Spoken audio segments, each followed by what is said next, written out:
Olá pessoal, meu nome é Heloísa Pereira e estamos de volta aqui no Meteorologia para a Agricultura, trazendo um novo vídeo de previsão e dessa vez não só sobre as condições de tempo dos próximos dias, mas também sobre a projeção climática para os próximos 3 meses. Uma vez ao mês a gente traz essa atualização para você e hoje a gente vai falar de abril, maio e junho. Quais serão as condições de temperatura e também chuva que devem impactar as áreas produtoras do Brasil nos próximos 3 meses? A gente vai descobrir um pouquinho sobre isso no vídeo de hoje. E olha só, fica com a gente até o final. Vamos mostrar também as perguntas do pessoal do YouTube e responder a vocês. Eu aproveito mais uma vez para agradecer essa interação, o carinho em todas as mensagens e essa troca de informação aí do mundo agro versus meteorologia que a gente tem feito, tá bom? Então, vamos lá para o vídeo de hoje.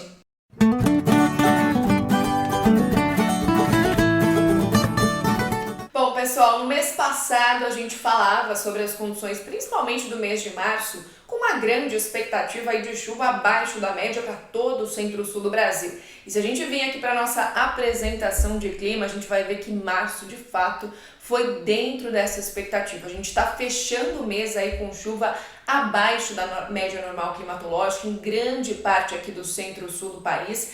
E as áreas mais beneficiadas por chuva acima da média, chuva mais frequente com altos acumulados, ficaram concentradas aqui entre áreas do norte de Minas, interior da região nordeste e também toda essa divisa entre a região norte e o centro-oeste do Brasil. Se a gente voltasse no que estava previsto no mês passado, a gente vê que o cenário bateu muito certinho. Os modelos de previsão vinham enxergando essa condição de um corredor de umidade atuando de forma mais persistente na metade norte do Brasil, enquanto todo o centro-sul, as áreas produtoras de milho safrinha do Paraná, também as áreas de soja do Rio Grande do Sul, ainda com essa expectativa de continuar sofrendo um pouquinho mais com a falta das instabilidades. Bom, mas o que será que vem por aí? Será que o cenário vai melhorar para o sul do Brasil? E, consequentemente, com relação às temperaturas, se a gente observa o que aconteceu ao longo do mês de março, a gente vê que a ausência de chuva provocou temperaturas, principalmente as máximas, acima da normalidade em grande parte do Rio Grande do Sul, Santa Catarina, Paraná e até no estado de São Paulo e também Mato Grosso do Sul. As áreas que ficaram com temperatura dentro e até abaixo da média são justamente as áreas que receberam a maior quantidade de chuva, ou seja, se a nebulosidade ficou por ali, se teve muita nebulosidade barrando a chegada de radiação, era esperado que essa temperatura ficasse mais dentro da normalidade e até abaixo da expectativa para o mês. E agora que a gente viu como ficou o mês de março, vamos falar dos próximos dias. Tem duas oscilações que eu sempre trago aqui para vocês no canal para falar quando é virada de mês, se ela vai ajudar ou atrapalhar a chegada de instabilidades ao Brasil. E a gente observa que a oscilação chamada de Madden-Julian tem um pulso favorável, que é esse mais verdinho aqui, na segunda quinzena do mês de abril. Isso significa que as instabilidades podem voltar a subir aí pelo país, principalmente entre norte e nordeste. Ao norte da região sudeste e centro-oeste também tem previsão de instabilidades e essa oscilação vai estar favorecendo para que as chuvas cheguem com maior intensidade. Oscilação antártica é uma outra oscilação que a gente gosta de olhar, que ela tem por característica, se ela está positiva, ela faz com que as frentes frias passem muito rápido ali pela região centro-sul do país, não provoca muita instabilidade e foi justamente como ela estava ao longo desse mês de março. Olha só, por isso, uma das explicações, entre outras N variáveis aí que influenciam, era essa oscilação estar positiva. As frentes frias passavam bem rápido pelo centro-sul e iam atuar lá para cima, lá na costa do sudeste e nordeste do Brasil, e lá elas ficavam estacionadas. O vento no alto da atmosfera não estava ajudando para que as frentes frias passassem mais continentais na região sul do Brasil. Bom, dito isso, a gente sabe como é que vão ficar essas oscilações aí ao longo dos próximos dias. A Madden-Julian favorável na segunda quinzena de abril, quer dizer que pode voltar a chover um pouquinho mais entre áreas do Brasil central e centro-sul. Claro que não dá para esperar muita chuva, porque a gente sabe que o volume climatológico diminui muito no Brasil central nessa época, nesse período. E a oscilação antártica tinha muita linha lá, A gente viu que ela não tem uma grande previsibilidade ao longo dos próximos dias, mas de forma geral estava caindo um pouquinho. Então a gente acredita que no decorrer do mês de abril ela volta a favorecer um pouquinho mais as instabilidades no centro-sul. E olha só, já nos próximos dias a gente consegue ver os reflexos dessas instabilidades retornando à região sul e os mapas de previsão, esse aqui é o modelo GFS, é o modelo americano, já indicando o retorno de algumas instabilidades com acumulados acima de 30 milímetros no período de 29 de março a 4 de abril. Agora, entre os dias 5 e 11 de abril, a chance de áreas da região centro-sul do país receberem mais chuva, áreas de cana do estado de São Paulo, áreas produtoras também de safrinha no norte do Paraná, tem expectativa aí de mais de 50 milímetros acumulados em alguns pontos logo nesse início do mês de abril. Então, boa notícia aí para o produtor do milho safrinha, para as áreas produtoras do centro-sul de uma forma geral. A gente vê que no Rio Grande do Sul, nos próximos dias, tem previsão de chuva, mas depois o tempo volta a secar um pouquinho mais. Mas calma lá que a gente vai ver que ao longo do mês de abril, a maior frequência e também os volumes de chuva aumentando no extremo sul do país vão favorecer as culturas de inverno também no Rio Grande do Sul e de forma geral as áreas produtoras. Olha só, a gente sempre também nesse vídeo de tendência climática traz uma atualização com relação ao monitoramento da temperatura da superfície do mar no Pacífico Equatorial. E o que é isso? O que a gente está monitorando? Se vai ter El Niño, se vai ter Laninha ou se vamos continuar em neutralidade climática. E lembrando mais uma vez que no ano passado tínhamos um El Niño atrasando as ondas de frio, deixando a chuva mais expressiva no extremo sul do Brasil ao longo da estação de outono. Este ano começamos a estação sob a influência da neutralidade climática, que aliás também atuou ao longo do verão. A neutralidade permitiu que as chuvas chegassem com mais regularidade ao Brasil central. Só que o problema foi que faltou chuva no extremo sul do Brasil. Em anos de El Niño, logicamente, a gente vê a região sul mais favorecida em termos de chegada de instabilidades. Então, esse ano, olha só, quando a gente fala em neutralidade climática, quer dizer que as águas do Oceano Pacífico Equatorial vêm, caminhando dentro de uma média ali de 0,5 negativo e positivo. A gente vê que tem, ela está nessa linha de 0,5 a 0 positivo aqui ao longo dos últimos meses. A tendência é de que depois que a gente atravessar março e abril agora, terminar o março e iniciar o abril, a gente entre numa linha de queda, ou seja, de resfriamento dessas águas do Oceano Pacífico Equatorial. Mesmo assim, para o período que a gente está analisando agora, abril, maio e junho, a expectativa é de temperaturas ligeiramente, dentro da média normal climatológica. Então a gente pode continuar falando em neutralidade. E será que no ano que vem, no final do próximo semestre, e também no ano que vem a gente vai poder falar em Laninha? A gente segue monitorando, mas por enquanto a gente vê que a média dos modelos, que é essa linha pontilhada aqui em negrito, ela indica uma possibilidade sim, tanto lá nas águas mais próximas da América do Sul, Ninho 1+2, quanto na porção mais central do Oceano Pacífico Equatorial, Ninho 3.4, indica essa tendência de resfriamento abaixo de 0,5 grau. Então quer dizer que em média a gente vai ter temperaturas mais baixas que a normalidade e com viés suficiente para se classificar uma laninha, mas isso a gente só pode concluir ao longo do próximo semestre, tá bom? A gente segue monitorando essa condição. Bom, mais um mapa que mostra pra gente quando é que esse resfriamento vai começar a aparecer de forma mais evidente, No trimestre maio, junho e julho, a gente já pode começar a enxergar essas anomalias aqui de temperatura abaixo da média serem mais persistentes no Oceano Pacífico Equatorial. Bom, dito isso, o que importa pra gente, resumo geral da ópera, é que a gente continua em neutralidade. A expectativa dentro da neutralidade é que as coisas funcionem mais dentro da média normal climatológica, que a chuva retorne ao sul do Brasil, que as instabilidades voltem a favorecer as áreas produtoras da região. Bom, em abril, a média climatológica nos diz que a gente tem que ter aí pelo menos 150 milímetros de chuva em algumas áreas do Rio Grande do Sul, Santa Catarina e também Paraná. Tanto as rodadas mais atuais do modelo climático CFS-V2 quanto as mais antigas estão enxergando um padrão de retorno das chuvas para todo o centro-sul do Brasil. O que mudou com relação à rodada mais antiga que a gente mostrou na apresentação passada? Bom, se a gente observar antes, as manchas aqui de viés positivos estavam mais espalhadas pelo sudeste e centro-oeste. Então, o modelo de previsão enxergava um comecinho aí de estação de outono, ainda um mês de abril, um pouco mais úmido no Brasil Central. Não que fosse ter muita chuva, né? A gente não pode esperar muito mais que 100 milímetros de água no Brasil Central ao longo do mês de abril, salvo algumas exceções, alguns extremos climáticos, mas de forma geral, o esperado dentro da climatologia é uma chuva mais branda, uma chuva com menor acumulado. E o que mudou? A gente vê que as anomalias positivas de chuva desceram mais para as áreas entre Santa Catarina, Paraná e Rio Grande do Sul, indicando que a gente pode ter mais de 150 milímetros de chuva nessas áreas.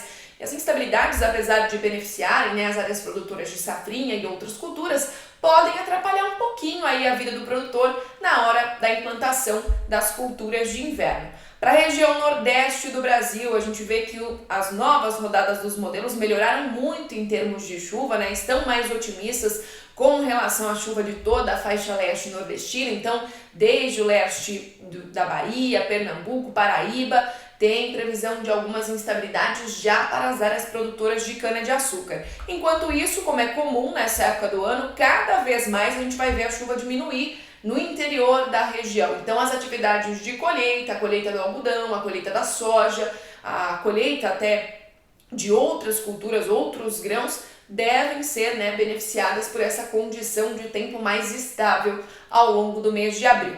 Para a região centro-oeste do país, a gente ainda tem previsão de bastante chuva nessa época do ano em algumas áreas aqui da divisa entre o Mato Grosso, o estado do Pará e o Amazonas, mas a gente vê que o centro-oeste, de uma forma geral, tem expectativa de chuva dentro da média, chuva ligeiramente acima até em alguns pontos. Então, benefícios aí para as áreas de milho safrinha que estão em desenvolvimento. Bom, passando para a previsão de maio. O maio, o que mudou com relação às últimas simulações? Maio ainda tem uma expectativa de chuva boa entre as áreas do centro-sul do Brasil, principalmente nas áreas produtoras do Paraná e São Paulo, que podem receber aí entre 50 a 100 milímetros acumulados. Vale lembrar que não é muito acumulado nessa época do ano para essas áreas. Olha só, ela está nessa manchinha mais amarela clara, que representa entre 50 e 100 milímetros de água nessa época do ano. Então, apesar de a gente falar em chuva acima da média, que beneficia algumas áreas produtoras, não é uma chuva extremamente volumosa. Agora a gente chama atenção para as áreas do Rio Grande do Sul, Santa Catarina e também parte aqui do Paraná. Em maio, a gente tem uma expectativa, segundo a climatologia, de ter áreas superando já a casa dos 150 milímetros em termos de chuva. As últimas simulações pioraram um pouquinho a expectativa para o Rio Grande do Sul, mas mantiveram de forma geral essas instabilidades entre o Paraná e Santa Catarina. A gente vai acompanhar as próximas simulações porque, apesar de estar indicando valores abaixo da média, é um viés ainda muito fraco, um viés que não atrapalharia tanto as instabilidades aqui na região, porque ainda assim o volume deve ultrapassar a casa dos 100 milímetros, o que vai importar a distribuição dessa chuva ao longo do mês de maio. A gente espera que contribua para o desenvolvimento das culturas de inverno. Bom, passando para o nosso último mês, as últimas simulações do CFS-V2 melhoraram muito a expectativa de chuva para o Rio Grande do Sul. E a gente vai ficar de olho nesse tipo de comportamento, porque nessa época do ano é importantíssimo, principalmente junho, julho e agosto são os meses aí que tem maiores índices pluviométricos para as áreas do extremo sul do Brasil. Então, nessa época pode passar de 200 milímetros o volume de água. Esse cenário beneficia muito a região sul do Brasil, poderia encher reservatório, beneficiar as áreas produtoras ali da região. Então, é bem importante para a região sul receber mesmo essa chuva ao longo do outono, depois no inverno, porque a expectativa é de que se no segundo semestre de 2020 a gente passar por um período de resfriamento do Pacífico Equatorial, as chuvas fiquem cada vez menos frequentes no extremo sul do Brasil. Então vamos continuar monitorando. E o junho para as demais regiões do Brasil, a gente tem uma expectativa de chuva dentro da média para as áreas da faixa leste nordestina. Então a gente já vê que os ventos úmidos que sopram do mar contra a costa nessa época do ano devem funcionar, as ondas de leste devem trazer as instabilidades aí para a região. No Brasil Central, tempo cada vez mais seco, a gente não tem uma expectativa de chuva boa, acima da média, nada disso. A gente tem expectativa de tempo seco, com aqueles problemas típicos que começam a aparecer aí próximo ao meio do ano, baixa umidade relativa do ar, para as áreas do centro-oeste do Brasil, calor até nessa época do ano acima da média. A gente vê que junto com a baixa umidade vem as temperaturas altas para o interior do Brasil. E a gente precisa lembrar também que vai chegando no meio do ano, a gente vai se preocupar cada vez mais com o aumento do número de queimadas nas áreas mais secas do país, justamente nessas áreas em laranja do mapa, né, que começam a ficar com vários dias sem nenhuma instabilidade, sem nenhuma gota de chuva. Esse ano não deve ser diferente. O bom desse ano é que se a gente realmente tiver um Oceano Pacífico Equatorial mais resfriado no segundo semestre, a tendência é de que a primavera comece, né, a se regularizar, a gente tenha as primeiras pancadas de chuva lá no comecinho da primavera, final do mês de setembro, e portanto, né, a quebra desse padrão de tempo seco dentro do período normal. Bom, e agora eu não podia deixar de comentar sobre as temperaturas. A gente vai chegando aí nessa época do ano e se preocupando já com vai ocorrer geada. Ano passado a gente teve frio abaixo da média porque tinha El Niño. E esse ano, como é que fica? A neutralidade, né, nos indica que esse ano as coisas ficam mais dentro da média no centro-sul do país, ou seja, as massas de ar polar que costumam atuar entre as áreas do centro-sul, elas têm a tendência esse ano de aparecer com maior frequência, ter uma boa intensidade, uma boa durabilidade, ou seja, mais frio por mais tempo. Essa é a previsão para esse ano. Isso eu estou dizendo porque, olha só, o viés dos modelos estão dando dentro da média para a maior parte dos meses de abril, maio e junho em todo o centro-sul do país e até ligeiramente abaixo. Então esse ano a expectativa realmente é de um ano diferente do ano passado. E se a gente comparar com o ano passado, a gente teve temperaturas mínimas, todas acima da média, nesses 3 meses que a gente está avaliando, abril, maio e junho. Esse ano, como a gente já viu, tende a ser diferente, as anomalias previstas estão pelo menos dentro da média. E o que significa estar dentro da média, né? Significa que a gente pode facilmente registrar aí temperaturas abaixo de 5 graus em pontos mais altos do sul e sudeste do Brasil. E quando eu falo isso, estou falando dessas áreas serranas do Rio Grande do Sul, Santa Catarina, Planalto Paranaense, a região de Guarapuava, também a Serra da Mantiqueira. A gente tem também o Parque Nacional do Itatiaia, com grande parte do seu território aí no Rio de Janeiro, também podendo registrar temperatura extremamente baixa ao longo do final dessa estação de outono. Então, estar dentro da normalidade preocupa um pouquinho, a gente vai ter que monitorar isso junto, a gente vai acompanhar, né, quando é que vão ter as primeiras massas de ar polar chegando ao centro-sul do país. Já adianto que o mês de maio já tem previsão de algumas massas de ar frio mais intensas. Abril também já tem previsão de queda nas temperaturas. Aliás, né, nesse mês de março a gente já começou a sentir grande amplitude térmica bem típica da estação de outono. A gente já teve mínimas bem baixas em áreas do sul de Minas Gerais e a tendência é de que cada vez mais dentro da climatologia a gente vai vendo as temperaturas caindo, principalmente as mínimas. A gente vai continuar monitorando isso junto, eu vou trazer as informações para vocês de quando a gente vai ter a possibilidade de entradas de massa de ar polar e onde que pode gear. Vamos acompanhar tudo isso juntos. Bom, e agora a gente vai responder algumas perguntas do pessoal do YouTube. Vamos começar pela região de Cacimba de Dentro, lá na região do estado paraibano, mais para leste do estado, muito próximo à costa. Quem nos trouxe essa pergunta hoje foi o Pedro Evaristo. Como fica a chuva para os próximos dias e meses na região de Cacimba de Dentro, Paraíba, e as chuvas para as lavouras da minha cidade? Olha só, responde por gentileza, Heloísa. Ele falou também da região de Borborema. Vamos falar das duas regiões. Olha só, a gente tem a expectativa aí, a gente viu ao longo dos meses de outono, de chuva dentro da média para a sua área produtora. Então, toda a faixa leste nordestina ali, não, né? Antes a previsão do modelo estava um pouco mais pessimista no mês passado, esse mês ficou um pouco melhor a previsão para aquela faixa leste nordestina. Inclusive, se a gente voltar aqui para a nossa apresentação, a gente vai observar toda essa faixa leste do Nordeste com chuva prevista dentro da média aí ao longo do mês de abril, também no mês de maio e junho, a mesma coisa. Lembrando que a climatologia dessa região em junho chega a ultrapassar, em média, os 200 milímetros de água. Então, por enquanto, os modelos de previsão têm uma visão muito positiva aí para a sua região produtora, também para ajudar a encher reservatórios. A região de Borborema, se a gente observar, fica muito próximo ali dessa área de Cacimba de Dentro, então é a mesma expectativa que a gente acabou de passar, tá bom? Muito obrigada, Pedro, pela sua pergunta. E agora vamos continuar aqui nas próximas perguntas. Quando vai acabar a seca no sul do Brasil? Ademar Marqueira. Ademar, a gente mostrou que ao longo do mês de abril já e também para os próximos meses da estação de outono, a expectativa é muito melhor para a região sul do Brasil e a gente vai continuar acompanhando, esperando que essa previsão se confirme, tá bom? Muito obrigada pela sua pergunta. E vamos lá para a pergunta da Wendy Carvalho. Já sabemos quando uma frente fria traz um grande declínio de temperatura aqui para Campo Grande, no Mato Grosso do Sul? Amo assistir seus vídeos. Muito obrigada, Wendy, muito obrigada pela sua participação.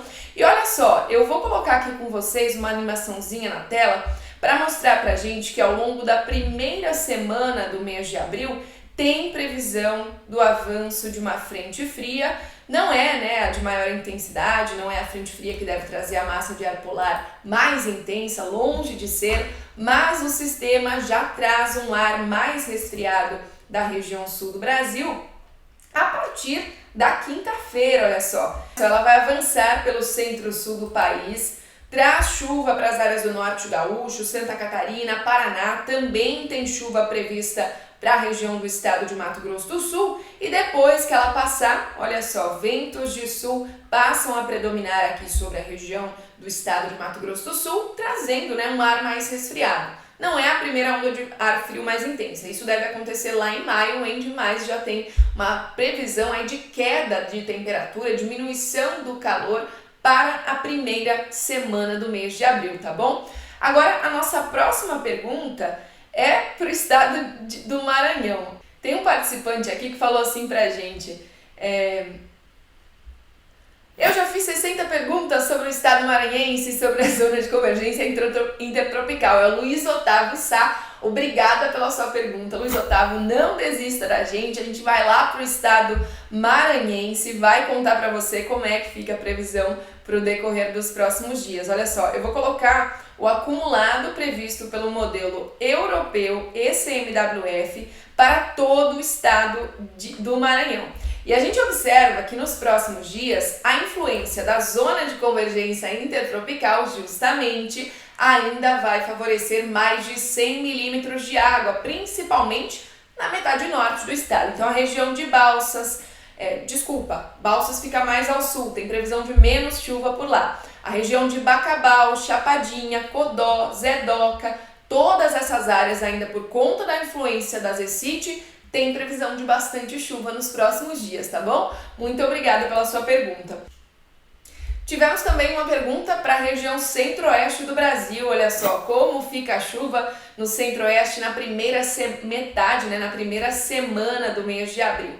Vamos lá para a região centro-oeste do país para a gente ver essa distribuição de chuva nos próximos 10 dias. As áreas que têm previsão de maior quantidade de chuva são as áreas mais próximas ao Pará e também ao estado de Rondônia. As demais áreas do estado de Mato Grosso do Sul e sul de Goiás até tem previsão de chuva, com acumulados aí em torno de 15 até 30 milímetros em alguns pontos isolados, mas é menor quantidade de instabilidade, né? Então, para essa região, nos primeiros dias do mês de abril ainda tem previsão de chuva, inclusive a subida dessa frente fria pelo centro-sul deve voltar a alinhar a umidade da Amazônia ali em direção ao Brasil Central, mas as chuvas mais pesadas no comecinho de abril ainda continuam sobre o norte do estado de Mato Grosso e também algumas áreas ali do noroeste do estado. E a nossa última pergunta de hoje vem lá da região de Paulo Afonso, no estado da Bahia. Quem mandou essa pergunta pra gente, olha só, foi o Eduardo Jovino dos Santos. Queria saber como fica o tempo em Paulo Afonso, Bahia. Olha só, por enquanto, como é comum da climatologia, ainda não tem previsão de muita chuva nessa região. Tem previsão ali de em torno de 25 milímetros acumulados ao longo dos próximos 10 dias. Então é pouca chuva, é chuva ainda mal distribuída. Mas pelo que a gente viu na previsão climática para os próximos 3 meses, olha só, a região de Paulo Afonso ainda tem uma expectativa de pancadas de chuva isoladas no decorrer dos próximos meses, com acumulados aí que superam a casa dos 50 milímetros e por enquanto os modelos de previsão estão indicando chuva dentro da média para essa região, tá bom? E é isso, pessoal, esse foi o nosso vídeo de tendências climáticas. No mês que vem a gente traz mais atualização das informações para vocês. Se você está gostando desse conteúdo, se você curte as informações aqui do nosso canal, não se esqueça de se inscrever aqui no link. Clique também em curtir o nosso vídeo, compartilhe com seus amigos, tá bom? Eu desejo a todos uma excelente semana, dentro da medida do possível e, se possível, dentro de casa. Lembre-se de tomar todos os cuidados. Como o agro não para, a gente sabe que todos os produtores e produtoras desse país estarão no campo por nós. E hoje, além de deixar um abraço para todos vocês aqui do canal, eu queria deixar um abraço para os meus amigos meteorologistas do meu curso de meteorologia lá da Universidade Federal de Itajubá. Inclusive, olha só, no vídeo de hoje eu estive conversando com eles, a gente está trocando ideia, trocando informações pela internet, já que não pode se ver pessoalmente, né? Ano que vem nosso curso completa, né? 10 anos aí da nossa sala, né? Esse ano, aliás, o curso de meteorologia da Unifei vai completar 10 anos de criação, então eu queria mandar um grande abraço para todos eles, para todos os meus professores, mestres e doutores lá da Universidade Federal de Itajubá. E é isso, hoje eu encerro meu vídeo cheio de gratidão por todos vocês, pela atenção de vocês, um grande abraço e até o próximo vídeo.